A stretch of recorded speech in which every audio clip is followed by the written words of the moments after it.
William Belsley was born in Haddington in Scotland in 1829.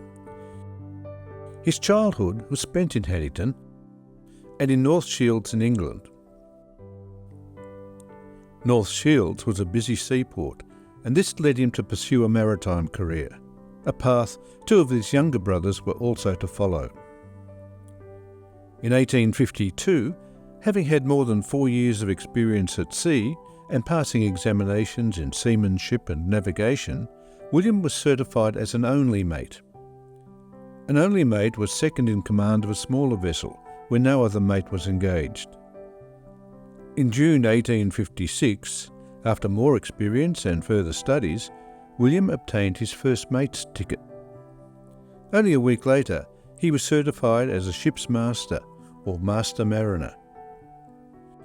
Soon after, he was appointed as captain of the barque, the Sir Charles Napier. In November of 1857, William married Magdalene Miller in Glasgow. In early 1859, with a crew of 16, including his younger brother Robert as second mate, he set sail for what was then Rangoon in Burma, taking with him his pregnant wife Magdalene. They departed Rangoon on the 17th of May, carrying a cargo of grain. On the 29th of May, near Penang in Malaya, the ship began to take on water.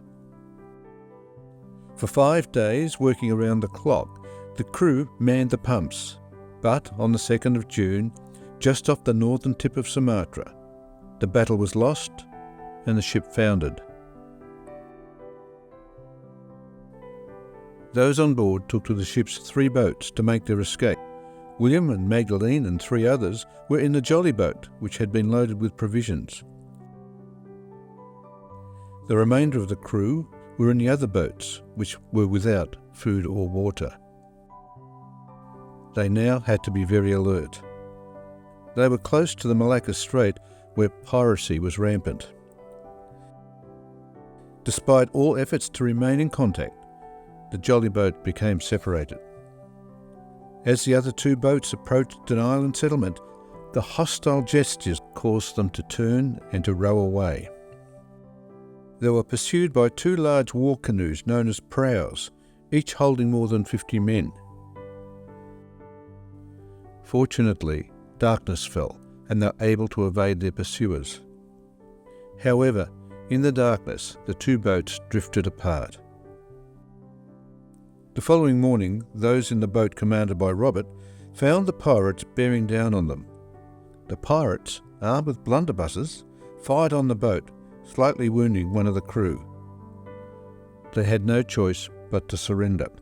The pirates then stole almost everything on the boat. But, fearing reprisals by the Dutch colonial authorities, they agreed to take the sailors to Banda Aceh, if they solemnly promised not to tell what had happened.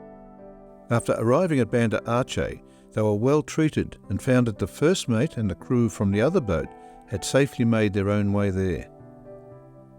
Meanwhile, William and his party were able to land on the island of Pulla Bras. However, the natives there demanded payment before they would help them.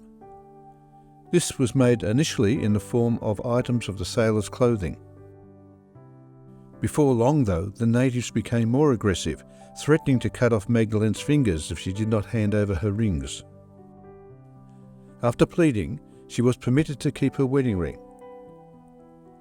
The natives, however, went on to steal everything in the jolly boat, including William's chronometer. As days turned to weeks, the mistreatment increased and was having a deep effect on their health. In Banda Aceh, word of the sinking had reached Captain William Barton of the Melanie, a ship similar to this. He and his crew put to sea in search of the missing jolly boat and its occupants. They discovered the boat being manned by 2 natives. On questioning, they revealed that the group was being held captive on Pulla Bras. Landing on the island, Barton and his mate Mr. Thompson, armed with swords, travelled overland to the natives' village. Despite being greatly outnumbered, Barton managed to persuade the natives to release their captives and to return the stolen items. No doubt the threat of reprisals was a consideration. Badly weakened, William and his party were then taken aboard the Melanie. Shortly after, at Banda Aceh, they were joined by the first mate and Robert, and the Melanie set sail for Madras in India. On the 22nd of June, Magdalene, now very debilitated, gave birth to a baby girl. The child survived for only a few hours. 3 days later, William succumbed to his own sufferings. And on the 30th of June, just as the ship neared Madras, Magdalene also died.